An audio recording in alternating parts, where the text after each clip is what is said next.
Hello and welcome to Analysing Avatar The Last Airbender. I am Dan, and as always, I am joined by the late Airbender himself, Chris Billingham. Give him a clap. Yo. Give him some applause. Woo! That's weird. It's a weird intro. We love you, Chris. Thanks. Well, Dan. All right, everyone, settle down. Let him talk. I feel so uncomfortable, and I don't even really know why. That's my impression of what happens when the applause light gets stuck on. No, just don't stop it. Right, I did. And that sketch was brought to you by Dan's brain. I did feed my own ego at work this week. I wrote a blog for the first time in ages. I don't really do that now, and I wrote one for the first time in ages. And the guy I sent it to was like, "Yeah, this is great stuff. You know, good to post as far as I'm concerned." And I literally phoned him up about something else, and then I went, "I'll be honest with you, mate. I'm only ringing so I can verbally hear you compliment my blog." He's like, "Okay." Well, next time that happens, just play the intro to this podcast instead, and you can have your woo, yeah, go Chris. Imagine that. Imagine like going to like YouTube or a sound effects website and getting like an applause thing, and every time you did something at work, like you filled in a spreadsheet and then you sent it off and then you just hit the clap and like, woo! Yeah. Mate, that is genuinely a thing that exists, because a few years ago we found this old advert for it was like a cassette or something of like exactly that. It was like, "We believe in you," and the trailer for it had this guy reacting to it with some of the worst but best acting I'd ever seen. And it was a tape of those sort of like platitudes. It was amazing. It was like cheering and whooping and stuff. Oh, man. I don't even like, you know how some running apps will tell people you're going for a run, and then if they hit like, you hear a clap. Like, I don't even like that. Like, nah. No, who does? People don't need to know that. Could you imagine it'd be like if I did it now, it'd be like, Chris is going for a run. And by the time you've hit like, I've stopped the run. And you're like, "Oh, Chris ran for 4 minutes." Okay.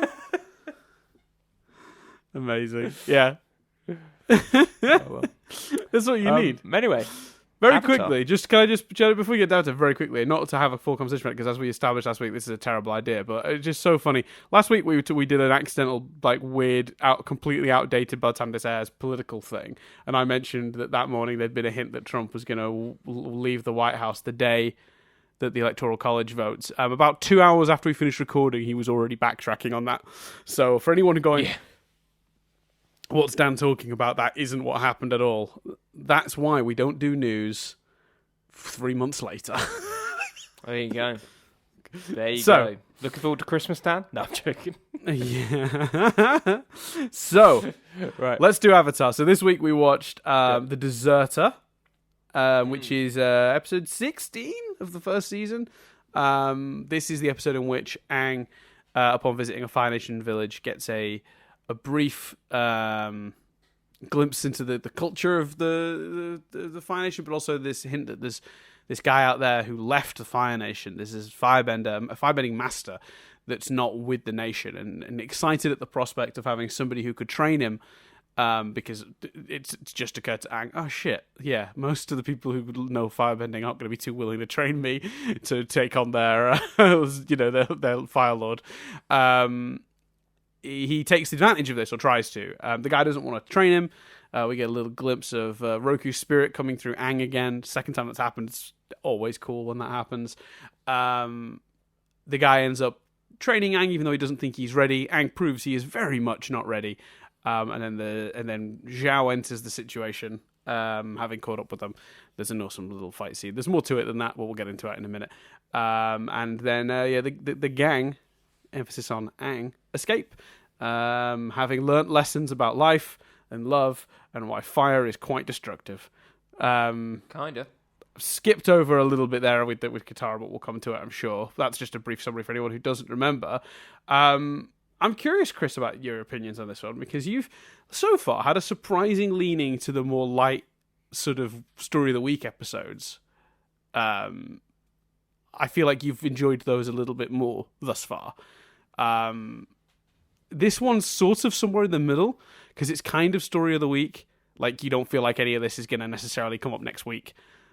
But it does also have quite a few implications on the wider story. Aang, particularly at the end, proclaiming he's never going to learn firebending because he doesn't trust himself with it anymore.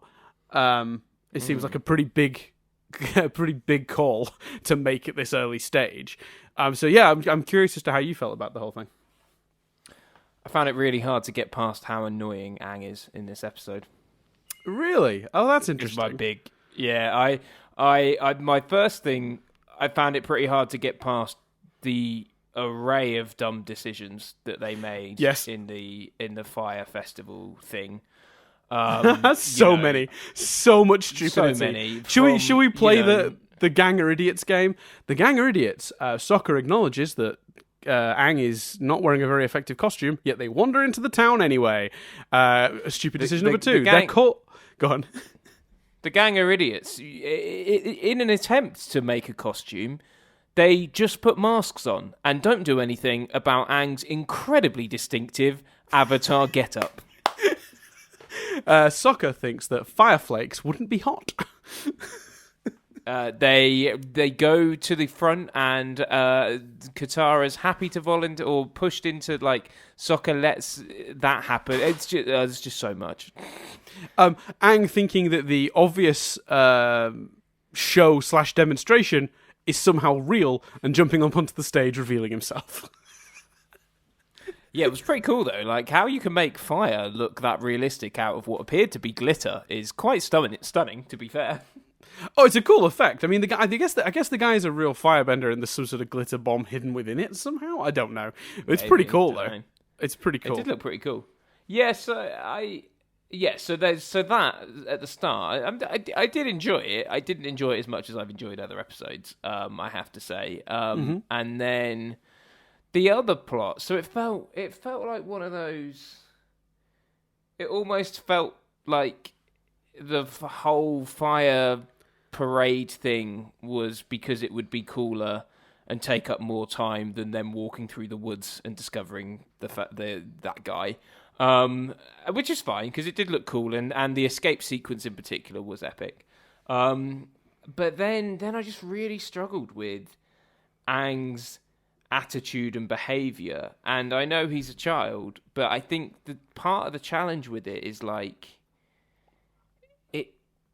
it's that line of, you know, if every episode he was like this, well, then it's just going to be natural talent that gets him there. At some point, he's got to shut the fuck up and get on with some training. Right. And so I found that frustrating. And this isn't the episode's fault. I fully appreciate that. I'm just, you know, and I'm not. This isn't me judging the episode as more than it is me judging my personal experience watching it. We've seen a lot of student doesn't want to pay attention and take notice plots. Do you know what I mean? So like that side of things. Yeah, particularly particularly the student doesn't want to put in the time tends to be the theme, isn't it? It's the impatient student, the Karate Kid model. Yeah. You know, where Danielson just wants to learn how to punch and doesn't realize the other exercises Miyagi is teaching him are relevant. Yeah. And important. And I feel like they didn't for me. I feel like at the end, Aang, it's not fire bending is. I feel like Aang learned something about Joel and used it to his advantage, but I don't think he learned to listen. I don't think he learned what the deserter was trying to teach him. No, patience. I found that a little I found that a little irritating as well. Like, because his attitude. like he's like Spider-Man when fighting Joel in his attitude. Like, you know, how Spider-Man, like, you know, is in the comics more than, like, you know, Tobey Maguire's Spider-Man. Andrew Garfield's Spider-Man had that sort of cheeky wit about him. Yeah, like making quips while he's in combat. Yeah. Mm-hmm. And I was just like, your attitude in this fight is exactly the same as your attitude has been all episode. And when he's like, I know you never resist or whatever it was, it's like, but it felt like he'd learnt that lesson more about Zhao than himself. And right. Huh? Oh yeah, I was agreeing. Yeah, right. Like I was taking on your point. Yeah, so that's sort of, those were my big thoughts. Obviously there are smaller thoughts, but feel free to respond. It's a really interesting perspective. I mean, it's an interesting one because I think there's no definitive way to slice this episode. I think it's vague enough that you can interpret the decisions made differently, and there's no real right or wrong. The way I perceive it is slightly different. I think the reason Aang does need to learn patience. He needs to learn that he can't just rush to what he needs to learn. That's better. That's a big part of this episode. But the other thing Aang needs to learn is a respect for how dangerous, how destructive fire is. Because wielding it when you don't respect that will lead to overconfidence, will lead to accidents, will lead to hurting those around you, right? So the way I look at the episode is there are sort of two things Aang is doing wrong. And I think one of them he does learn the lesson about, and the other he doesn't. He doesn't learn the lesson about patience, I don't think. I think he's as brash and rushing into things as ever. I mean, he's directly told to leave, and he runs in to fight Zhao anyway. I mean, it's exactly the opposite of what he was being taught. Yeah. But the other lesson he was trying to have imparted, or the Zhongzhong, the deserter, was trying to impart, was about respecting fire and respecting the dangers of fire. And he does, I think, learn that because he understands straight away that Zhao is abusing that power, not respecting it, not understanding how destructive it can be.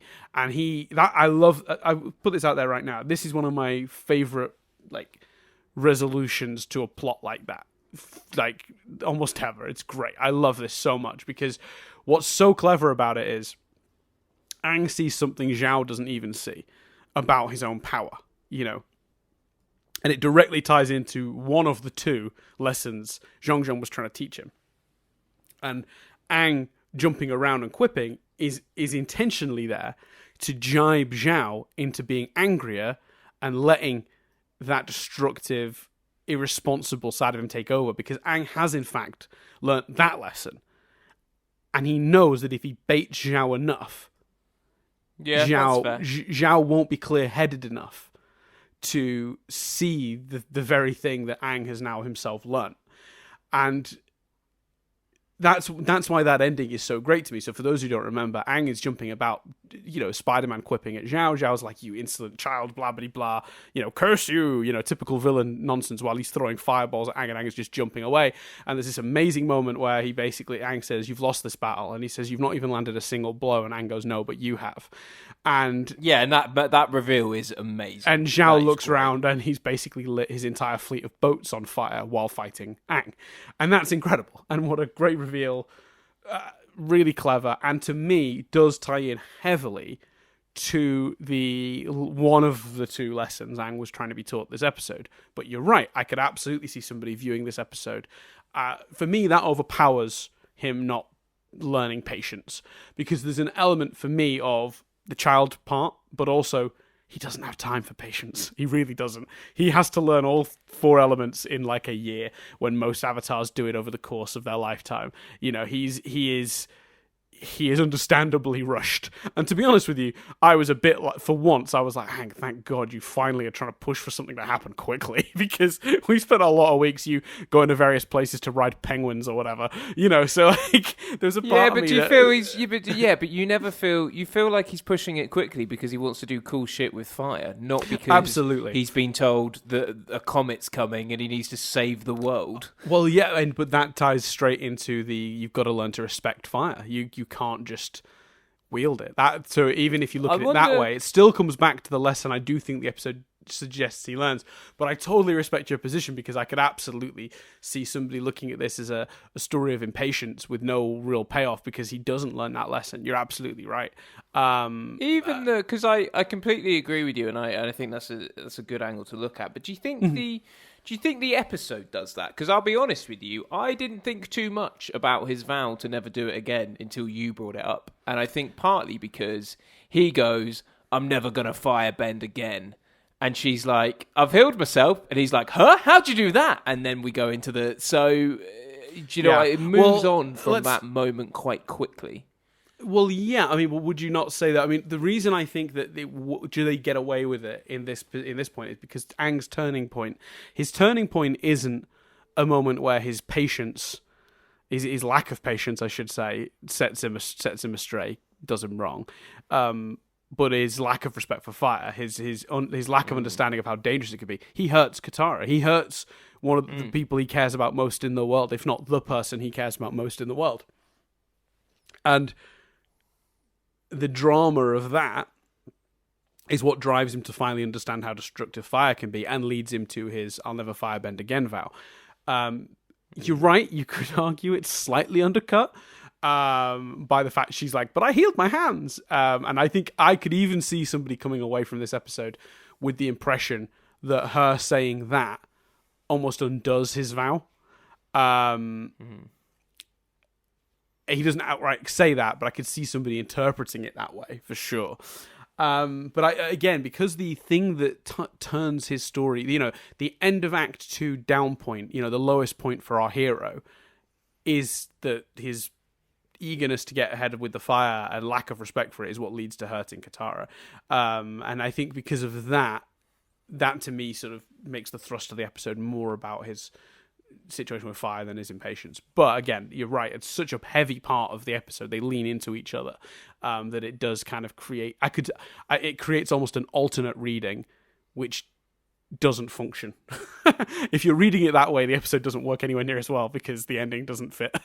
And what I love so much about the ending is that it fits with my interpretation of what's happening with Aang and his arc over the course of the episode. And if you don't see it that way, then yeah, it's not going to function at all because the thing doesn't loop round, which for me it does. But I totally understand why it wouldn't for somebody who sees it that way.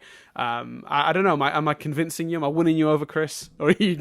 I think those are all really good points, and yes, I think that is a fair interpretation of it. And I think part of as I teed up, I am aware it's unfair to judge it on how you expect that Karate Kid style story to go, and actually the fact that it doesn't go that way, it does make it different, and it is powerful. When the deserter, I can't remember his name, but when he shakes his head and banishes Aang after harming Katara, and I actually really liked as well that he then went and spoke to Katara, recognizing her talents and skills as a waterbender. Yes, I really liked that, and I need you to say a bit about that because I thought I could resist not peeing, but I really need to pee. So talk about that, Dan, while I need to pee. Chris is going to pee while I talk about that. I think Zhong Zhong himself is set up really well in this episode, and you understand, I think, the whole time that he is against training Aang, and then getting fed up with Aang's impatience. They do a really good job making him sort of what's the word I'm looking for here? They make him like a very a character you can really empathize with. The whole time you're sort of, even if you don't agree with him, although I think a lot of people would, you're kind of on his side because Aang is just being a brat. But you also get to see he has empathy for others as well in the moment with Katara, which was one of my favorite moments in the episode. I mean, we haven't even broken down yet the fact that this episode reveals Katara's waterbending powers come with some healing abilities, which will definitely be useful at a later date. But I think, I wonder, is it fair, though, for me to say, well, you have a different reading of the episode, and therefore you didn't enjoy it, when really, shouldn't it have been the episode's job to give you the correct reading of it? Shouldn't the episode have done enough to make sure you didn't come away with it with a different perspective and therefore enjoyed it and fully got the circular thing that I like about the episode. Do you know what I mean? Like, how much of that is on you as an audience member, and how much of that is on the episode to like communicate that properly? Yeah, and I think more should be on the episode. I think to communicate that, and I think, like, again, the fight scene, the escape is great, but I think you could chop some of the beginning off to make time for that, and I think you make time for that by, his decision to not firebend again, not being one sentence. Yes. You know what I mean? That being more of a conversation between him and Katara. You almost want this episode to sort of like lose the first sort of, is it 4 minutes, 5 minutes? The stuff in. It's a shame because I actually really liked seeing Fire Nation culture. The food, the festival. But realistically, we lose 5 minutes of the episode to that. I'm trying to find out exactly how long, but my thing is being difficult on purpose because it's annoying. We lose a good chunk of time. Here we go. We lose. It's 7 minutes into the 22-minute episode that they're off with Shay. 7 minutes that they're sat around the campfire with him, hearing about the deserter. That is quite a substantial chunk of the episode. So you're right. And maybe if they hadn't truncated the story, they'd have been able to spend more time exploring those ideas in more depth, making it an even more dramatic moment when Aang promises to never firebend again. Because Shay gets a real...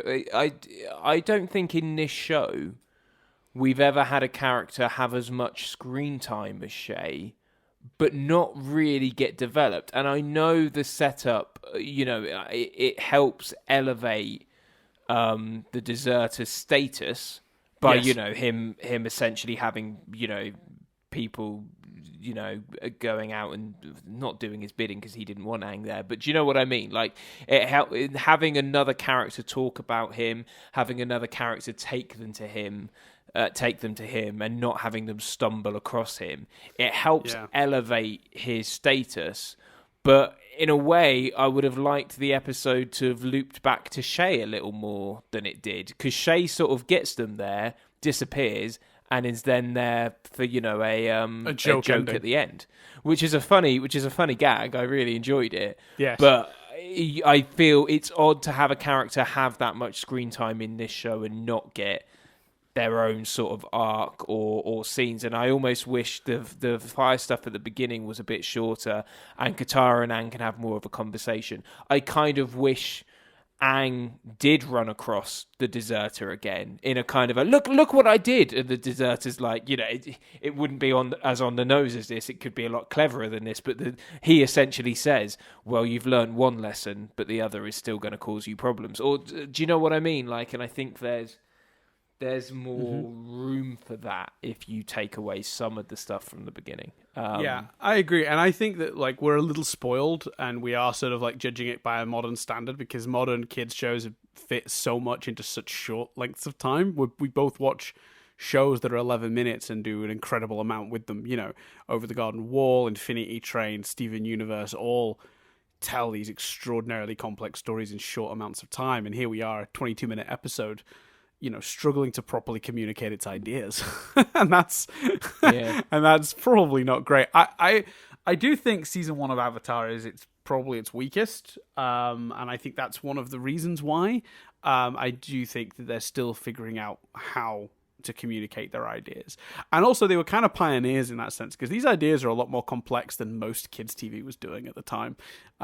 So figuring out how to explore that and still be a fun kids show is clearly the balance they're trying to, it's the tightrope they're trying to walk right here. And that's why you've got like that 7-minute opening sequence where they get into trouble with the Fire Nation and there's an amusing escape and they've got to wear silly masks and, all that stuff is kind of, you assume included to create balance, because strictly speaking, from a story perspective, there's absolutely no reason this episode couldn't have started with them stumbling across Shay and him being like, I'm taking you to Jong Jong. Like, it literally could have been the start of the episode. He didn't need to save them from the Fire Nation. They could have had a scene where they were in the woods and Sokka got suspicious they were being followed, and they pulled that guy out of a shrub and he was like, I'm sorry, I just wanted to take you to the deserter. They could have done that. Like, it would have taken a minute of screen time and they could have been there and getting on with the story.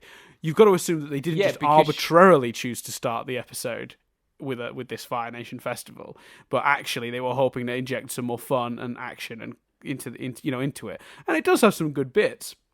It does, it does, definitely. But I agree with you. Like, I think that the episode would have probably ultimately, these ideas would have been better served to have, Aang not meet the deserter 9 minutes in. That's not great. I do agree with I don't know how much more you've got to say, because in a way it was kind of embedded into your thoughts in relation to mine, but I do agree and want to acknowledge that the Katara stuff is brilliant. Yeah, it's a really cool idea. I mean, this is our first sort of hint that sometimes people with bending powers can use them for other means. People have sort of in the comments for the first couple of episodes have sort of said maybe I'm giving you too many hints and stuff, but I don't think this is. I mean, they've done it in this episode. There are sometimes supplemental powers that benders can have. So some waterbenders do have the ability to heal, and there are some supplemental powers. Go on. The link to water being, healing properties and stuff like that. That's brilliant. Like that's, and I hope we see those other skills and they link as nicely.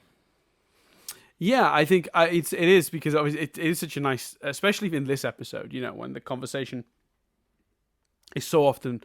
I mean, it's what Zhong Zhong says to Katara. It sums it up. Sums up the whole thing, which is, water brings healing and life. Fire brings only destruction and pain. I think that's really powerful as an idea, and it also, is represented in the wider world that, the peaceful water tribes are sort of sat chilling while the Fire Nation are running rampant, causing destruction. Like there's a wider the themes spread like to the nature of the very people with bending those elements. They seem to be shaped by it, and it's something that comes up later as well, that like a lot of firebending is fueled by anger,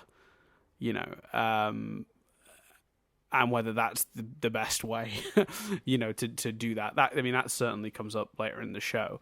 So there's a lot. Yeah, it's really cool how the different bending techniques sort of link to the disposition of both the element and the people that wield it. And that's absolutely on display here. And that moment between, as you point out, the moment between Zhong Zhong and Katara is one of the best things about this episode. I also really like Sokka and his overprotective. Like he really does come down hard on Aang when Aang accidentally burns Katara. And I think the first time I watched it, that almost felt jarring. But like watching it now, I'm like, no, it's his sister. Like he likes Aang. He even says that. He's like, you've hurt my sister, or whatever he says. And like, it's very well written, that scene. And Sokka's dialogue is very well written and delivered to show that very brotherly reaction. Yeah, no, 100%. In terms of like other notes, I'll just quickly pass through, unless you've got anything else you want to add to overall discussion. No, not particularly. No. What else, I really like. I like the gag early in the episode where Appa has to hide, and he hides behind that tiny bush. And what I've really loved about that, and it's got to be deliberate, but what I thought was spectacular about that, and so layered and amusing, was the fact that Appa, by lying behind the bush, not only have you got the gag of the bush isn't big enough to cover Appa, but you've got this second layer gag where Appa lying there means there is literally an arrow pointing to his hiding place. It's good. It's good. amazing. Also because it's technically the arrow is basically pointing to Momo because Momo is the one. Yeah, that's what I mean. Pointing to Momo's hiding place. So the arrow is pointing to Momo. It's brilliant. It's great. Yeah, it's good. I did like little stuff like the fire flakes thing. That's funny. I like that. I like the wanted poster. The mask swapping was very funny as well. What was that, sir? The mask swapping. Oh yeah, because happy and sad, and then she swaps them around. Yeah, that's good too. Yeah. I think Shay's a really weird character. I made some notes about Shay because I didn't really understand what they were going for with him. Because sometimes he was like he seemed like he really knew what he was doing and seemed very competent. Like when he helps them escape, he seems like a really competent guy. But then later they play him like a stoner. They play him like Cheech and Chong. Like he's just like, I don't know, man. Where's everybody gone? It's like, I don't know what you're trying to do with this character. Well, it would use him as a plot device. Do you know what I mean? That further adds, I think, to the discussion earlier where they need it. Shay is only doing stuff the story needs him to do. Yes, they need him to rescue the gang and take them away and introduce them. And then I literally think they only brought him back because they realised that they hadn't done anything was with a part of the beginning. Yeah, exactly. Yeah. I hadn't quite viewed it, but you're right. It feels like it's two different characters. He's a joke at the end, and he's this kick-ass guy at the beginning. Yeah, there's a transition in the middle where you realise he's a bit inept when he gets them back to Zhong. He's like, he doesn't want to see you. It's clear that they don't really respect him or whatever. He's like, I know these guys. He's honestly, it is like Cheech and Chong were given a character in Avatar. I also want to talk about the idea that there are deserters at all. I think it's such a cool idea that Zhong is a deserter from the Fire Nation Army, and I like that while he was the first, others have followed.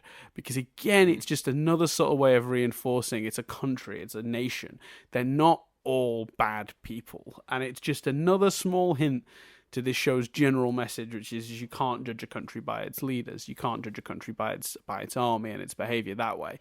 Yeah. Especially when it's not a democracy and they're not necessarily voting for these things. I just thought that was a really good idea. I like that there was a few of them. I thought that indicated a certain amount of resistance from some people within the Fire Nation to their, overtaking the whole world thing. I also loved that they tied it in so well because this is an interesting extra episode because obviously it doesn't feature Zuko, or as you would know him, Fire Dude, and Uncle Fire Dude. And instead obviously focuses on Zhao, which they tie back to Zhong by having him been his apprentice. Zhong was his master, taught him how to firebend in the first place. The episode almost treats that reveal like it's a surprise, even though they really telegraph it. When Zhong's telling the story of the student that went awry, they cut to Zhao and push it on his face. So when it's revealed later in the episode, I was like, I'll be honest, I thought that was a flashback. It plays as a flashback.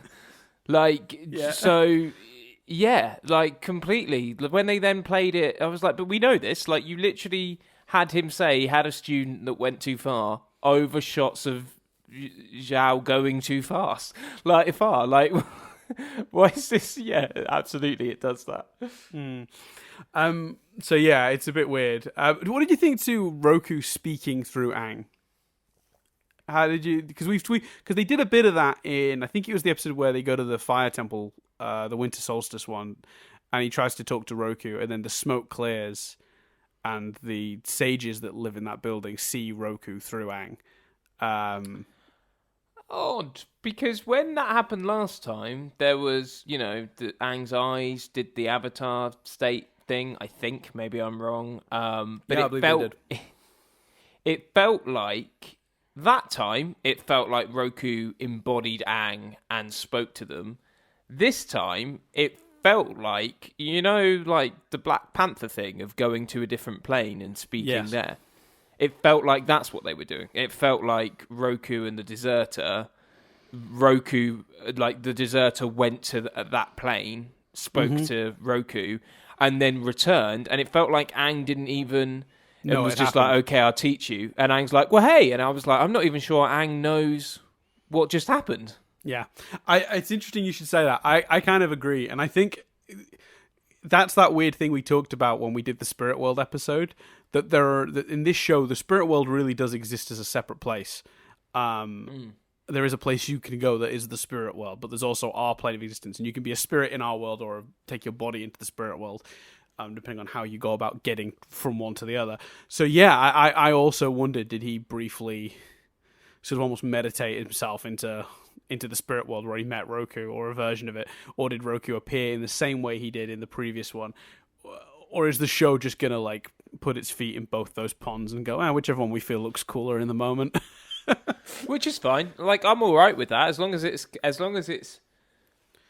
never breaks the logic and the rules of that. And if the rule is you can either bring spirits into our world, or people from our world can go to their world, whatever, can go to the spirit world, then that makes, as long as that's, do you know what I mean? As long as it's either or and the parameters are there, I think that's fine. Yeah, it's a little confusing at first though, because it is kind of, there seems to be two versions of what that is, and it's not clear that both work in hand with each other. So it's a little vague. So I can see the concern. For some reason in my notes I just wrote fire without control destroys. I don't know if that's a quote from the episode or what, but I wrote that. Is it something to do with Aang's? Aang I guess so. I don't know. I was just making notes, man. Who knows what I wrote that for? Let's have a look. I thought the scene where Aang is playing with the fire is so tense, because you just know it's going to go wrong the minute he makes fire. And the way they build it and Katara gets closer, you just sort of... I mean, maybe it's because I know now where it goes. I don't know. Did you feel that when you were watching it? Because the whole time I was watching it, I'm like, I just sense the oncoming doom. Oh yeah, definitely. And there was also a sense of me regretting that it's Knobhead Hall of Fame, because Hall of Fame implies they go in there and they're always in the Hall of Fame. So you can't necessarily pick a character that's going to reappear. Whereas if it was Knobhead of the Week, I would absolutely be nominating Aang this week for Knobhead of the Week. We can sort of make a week. We can make it a weekly exception. No, that's fine. We've got that. We can't change the rule. Knobhead Hall of Fame's fine. But yes, there was. I was partly distracted by how much he was irritating me. But I think that plays into the whole "this is a bad idea, this is a bad idea" element. Yes, 100%. And yes, that is the tension the scene creates. How did we feel about the Never Again stuff then, in terms of you? And I know you've only recently watched this, so you haven't too much time to think about the contents of this episode in terms of where it goes from here. But now we've sort of talked through the episode. Obviously, one of the big points it ends on is this idea that he's not going to firebend again. That he's fearful of who he might hurt should he use something so dangerous, and not have full control over it, and maybe hurt those he loves. How do you think what would you predict that they're sort of going to do with that going forward, if anything? Or what do you think what do you think the larger implications of Never Again are, basically? Well, it is weird because obviously we've had a whole conversation about it. I mean, he has to do it again.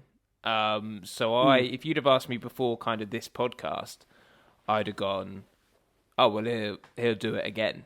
But now I'm like, well, he will refuse until he has no choice but to do it. But that has been influenced by this conversation. Yeah, you didn't come out of the episode with that impression that he was. No, I came out of the episode like. Well, I guess the problem is because the episode moves on so quickly, my thought process moved on so quickly. Yes. So I guess I didn't really think about it.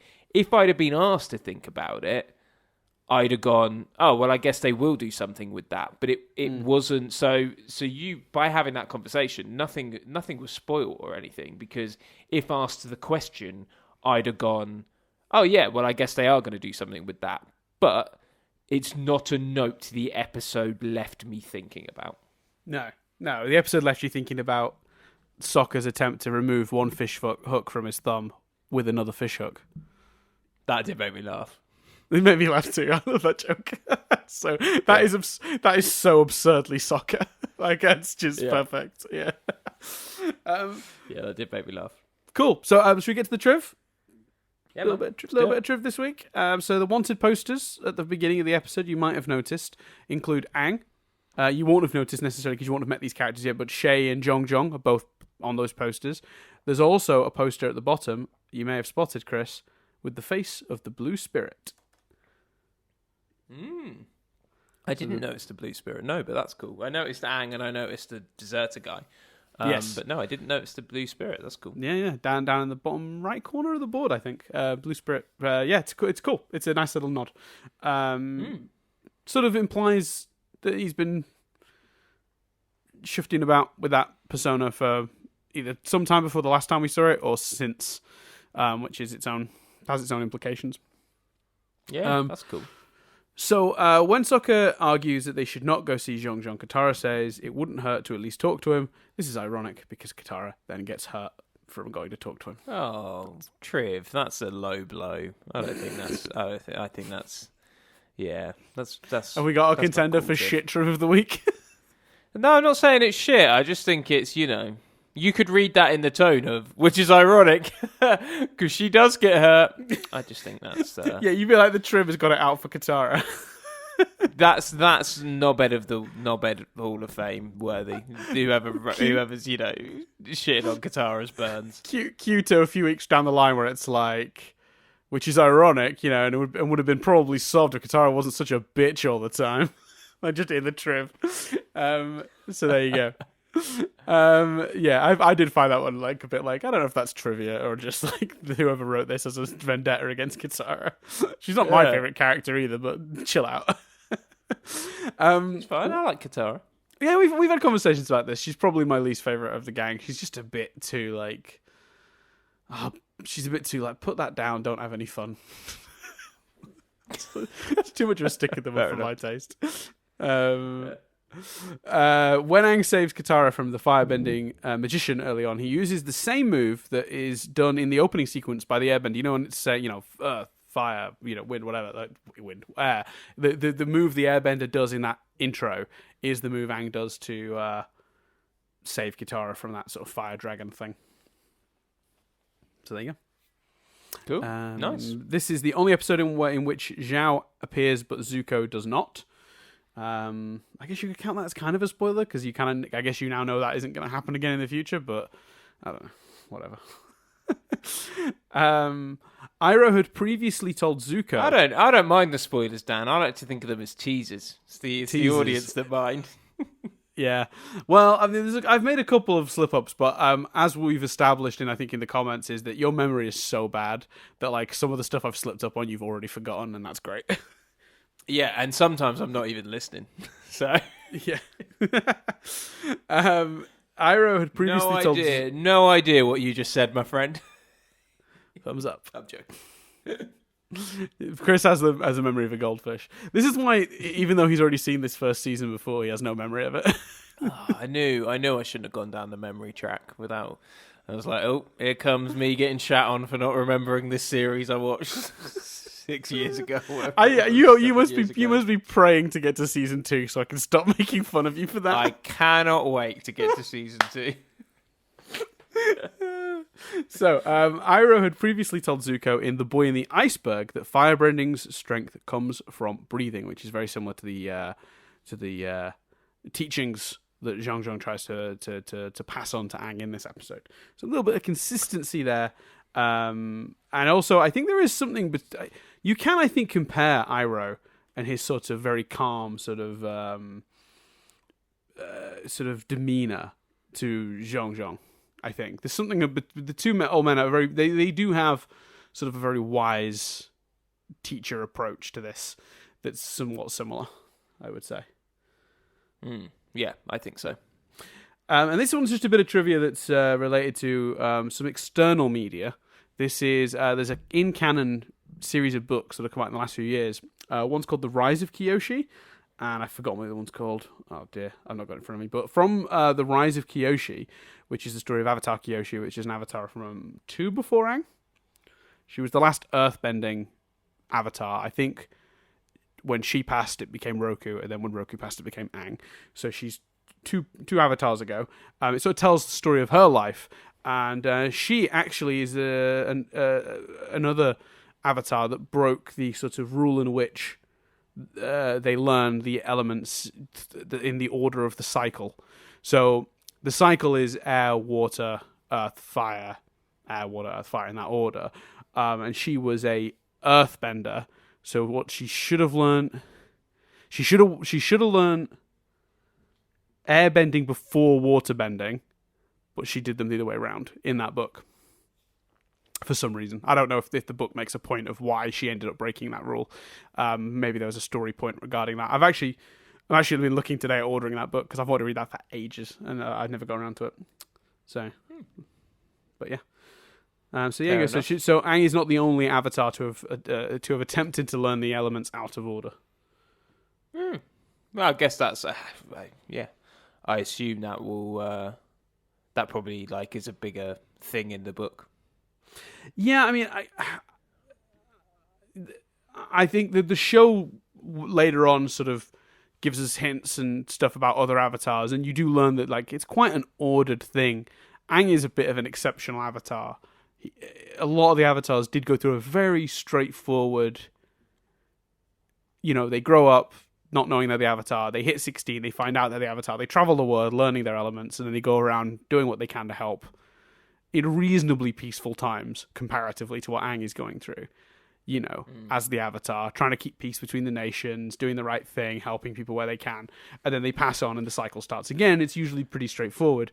There's a handful of avatars that have grown up in wartime or other times of turbulence, and that has led to,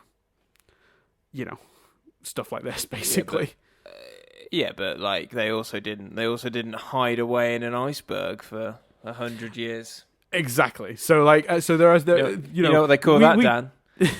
Go on. You know what they call that? Yeah. They call that a good burn. Not as good as the burn on Katara's hands, though. Am I right? I don't even know where to start with that.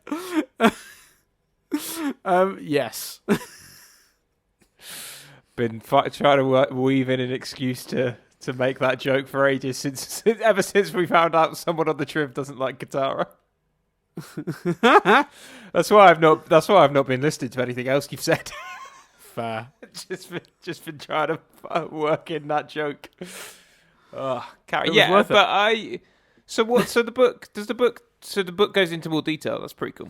It goes into more detail specifically about Kyoshi and her time as the Avatar. Right. The show hints at some of the other Avatars' lifetimes in various moments, but that book particularly looks at Kyoshi and shows that she inherited an interesting situation because the sort of the understood history is that things were quite peaceful in Yangchen and Kuruk's time, and that Kyoshi was a kind of a bit like Aang in that she was born into a more turbulent time in history. So she had to step outside of the norm for an avatar in ways that Yang Chen particularly, who was an air nomad who was very peaceful and brought a lot of peace, which Kuruk then, Kuruk, the next waterbending one, had sort of inherited and carried on. Things didn't get a bit dicey again until Kyoshi took back over. So when you look at the history of it, that book sort of goes into that. But you get hints of that in the show. The show doesn't ignore that stuff. The show... There's a few instances where we get more history about the previous lifetimes Aang lived as we go, little hints here and there. So it's a combination of that book and stuff we get from the show itself. Cool. Yeah. So and it's always cool to know about them because I always find the differences between the avatars quite interesting because I think there's a habit when you know that it's the same person reincarnated to almost look at it like the Doctor from Doctor Who, where you're like, it's essentially the same character. But when you start looking at all the different avatars that came before, they're very different. They are all very, very different and completely unique in a way that I think the Doctor isn't. And I think that makes that comparison, which I've brought to the table as a Doctor Who fan. Sort of lapsed Doctor Who fan at the moment because of certain head writers. But you know, I bring that to the table because of my experience with that show. So, but I think what's really cool and what differentiates this from that idea is that these are really unique people that happen to have inherited this sort of spirit and power. Hello, dear listeners. I'm going to interject here. I've got Chris with me. Hi, Chris. Say hi. That's why it wasn't as for regular listeners of all our podcasts. The fact that I'm here is why it wasn't quite as creepy as it usually is when he when I interject. Yeah. We're about to go off. It's so weird. It's like, hi everyone, Dan here. You're like, oh, what's happened? Something went wrong. What's he telling us? We get on a tangent here and talk for about 10 minutes about Doctor Who and my displeasure with the current writer and whether I'll catch up. If you're into Doctor Who, you might enjoy it. If not, we can say bye here. There's really no Avatar talk. There is no Avatar talk now from this point on. I don't think even Doctor Who fans, because what you just pitched is a more interesting discussion than what we had, because you don't even go into why you don't like the current showrunner. No, I don't go into any detail. We just at length discuss me pissing on a box set. Circle round on whether Dan should watch it or not. It's a good time. So, if that sounds interesting or fun to you, carry on. Or if you're or if you're intrigued about how much the Series 12 Blu-ray is, which I won't spoil, but we do cover talk about the price of that. That's how bad this tangent is. We've needed to interject, and now the interjection is becoming a tangent in itself, which is never a good sign. So, thank you for listening. If you're an Avatar-y person that's jumping off here, we appreciate your time. We'll see you in a week's time when we talk about the Northern Air Temple. If you're the sort of person that wants to hear whatever madness follows, enjoy that.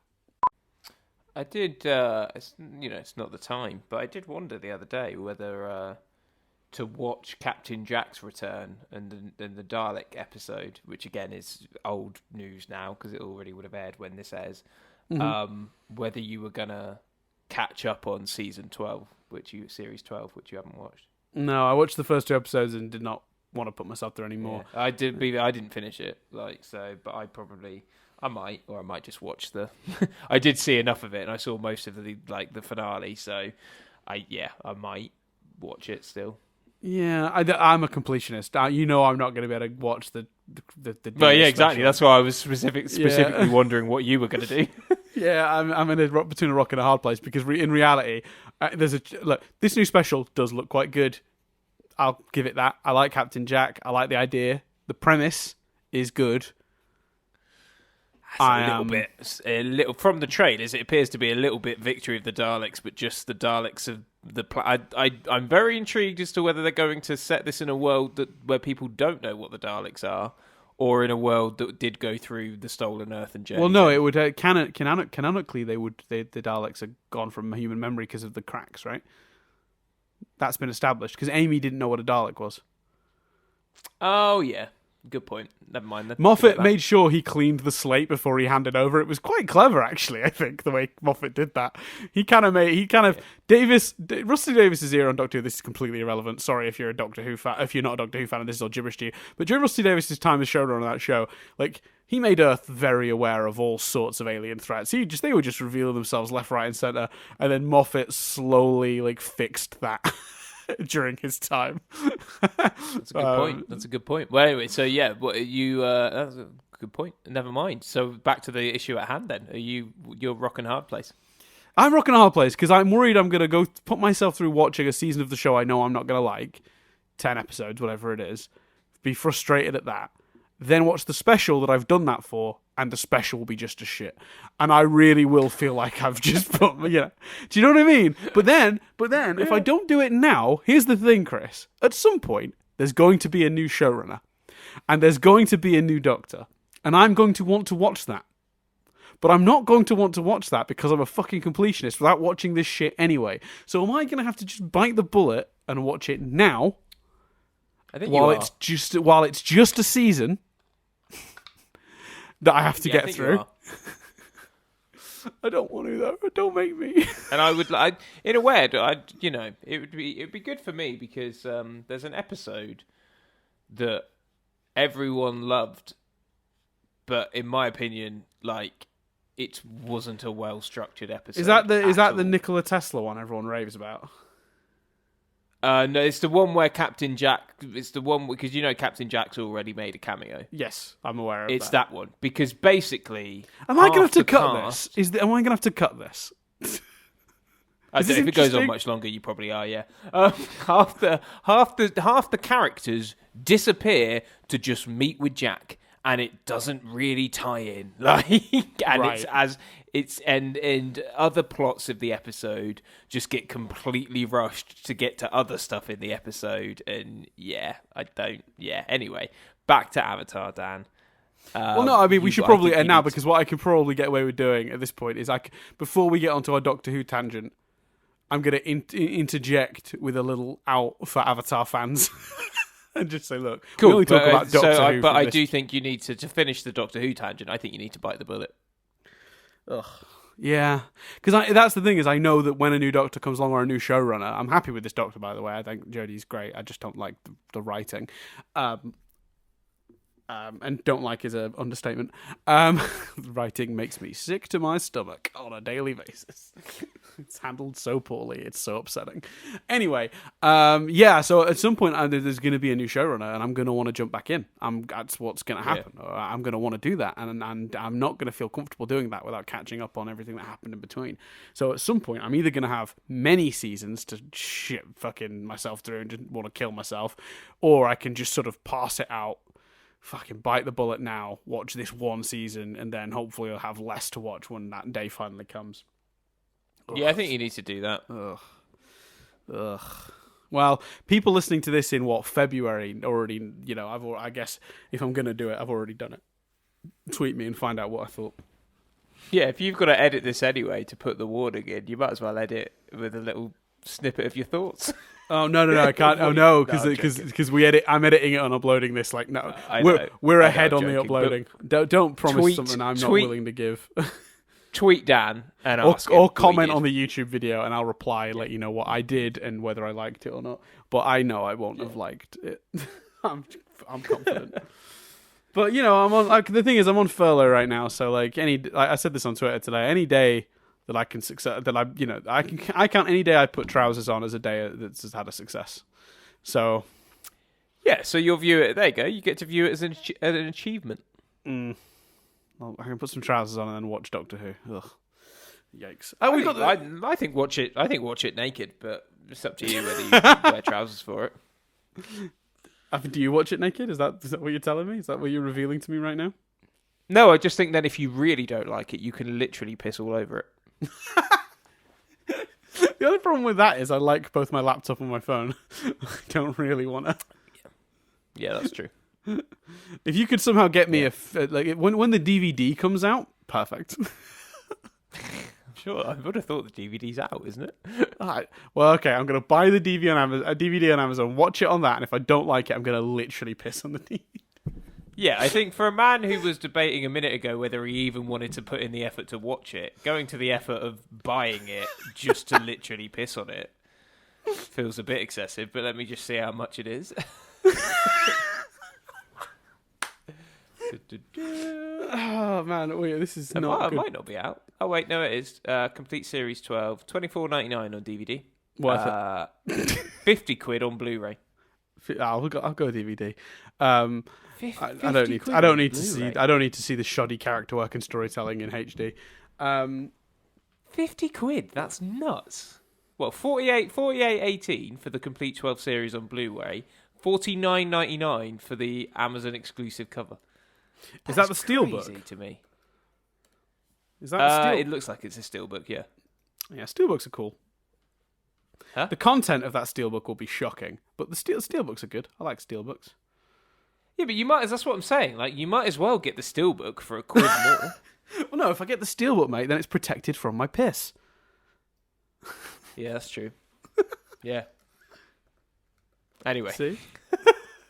Let's link back to Avatar. I tell you what, it is a good bit of art, isn't it? The steelbook. I've just Googled it. The Amazon steelbook, exclusive it looks wicked. That is some good art. You know what? As a collector of DVDs, who has no interest in any of this because of the content in it. But that's a good steal. Like, if you're a fan of this era of Doctor Who, that's a cool steelbook. Yeah, but 50, it still just seems 50 quid, even for Blu-ray. For one season of a show, 50 quid seems like a lot. Yeah, it'll come down though, won't it? Huh? So that again? It'll come down, won't it? It's probably not been out that long. They usually take months been out to get since their January. Doctor Who series. Oh, it's been out since June. Yeah, there you go. It's only been out a little bit. But it doesn't even have any extra, by the looks of it, it doesn't seem to have any exclusive features. Anyway, I mean, now we're literally reviewing a Blu-ray set we've not even got. Let's go. Let's wrap things up. I don't see the problem. I mean, is that any different to what we've just done in what we've been doing in the last 10 minutes? I don't know. Let's wrap this shit up. So, that is everything for this week. Of course, thank you so much for joining us. We're very grateful for anyone who's been listening, reviewing, liking, all that stuff, commenting. All that jazz is great. You can get us on YouTube at Nothing But Static UK. If you want to hear episodes a week early, if you're not already doing so, you can do so at patreon.com/nothingbutstatic, where for as little as $1 a month, you could have them a week early. You could be listening to us talk about the next episode right now, if you haven't already done that. You're thinking, oh man, my favourite episode is the Northern Air Temple. What a great episode. Well, I love that one. Can't wait to hear Dan and Chris talk about Doctor Who instead of that. Well, let me tell you. It's right there. It's right there right now. Otherwise, you can get us in all the usual places like Twitter. I'm at Dan Doolan. Chris is at C. Billingham. We're on iTunes and Spotify and Amazon and all those places of good podcasts are sold. Go give us a review. That supports us massively. Give us a like, a poke, a thumbs up, or whatever, a star, whatever system that service has, you can review us on it, and that helps out massively. I think I've covered it all. He says, not being sure. Oh, no, I haven't. I'll tell you what we missed. We missed our good pal, Raphodraws. So that's Instagram.com/Raphodraws. Rapho supplied, and I need to clarify this because there's been some confusion already in the comments. Rapho supplies the image of the gang on Appa, sort of a sunset motif thing that we use for the main logo that's on the music, all the audio platforms like Google and stuff. The video on YouTube comes with an extra image, which is just which some people have been asking, who does that art? It's a screenshot of the show with a filter on it. They do, some of them look really good, and I'm very pleased with how well they turned out, but it is legitimately Photoshop's oil painting filter on top of screen grabs from the show. So I'm very pleased with how they've turned out, but that I don't want to credit the wrong art to the wrong person. That brilliant piece of hand-drawn, like I assume digital, but like the Appa art, that's from Raphodraws, who you can get at Instagram.com/Raphodraws.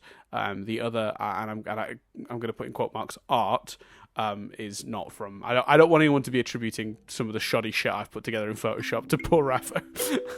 But Rapho has got other stuff out there. There's like a Redbubble account where you can buy some of their artwork on, mugs and t-shirts and stuff, and you can support. I think it's launchlinks.io/u/Raphodraws for links to all that. But otherwise, I think that is everything. Thank you so much for listening. I've been Dan Doolan. I've been Chris Billingham. And we'll speak to you next time when we discuss the Northern Air Temple.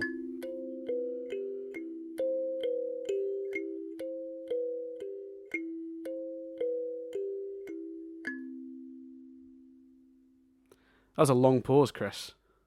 Yeah, well, because I was going to point out that there's an extra feature on the Series 12 Blu-ray called What to Expect in Series 12. What a pointless extra feature on the Series 12 Blu-ray. Like, what to expect? I've watched all of Series 12. Let's look at the special features. What to expect in Series 12. Yeah, just watched it. But I paused because I was going to say it, and then I was like, "No, I should really say my name here." So that's what I was expecting. I thought there'd be a chance to say it before, but then suddenly you were like, "I've been down to it." I've been. Oh, never mind. Anyway, this has gone on long enough.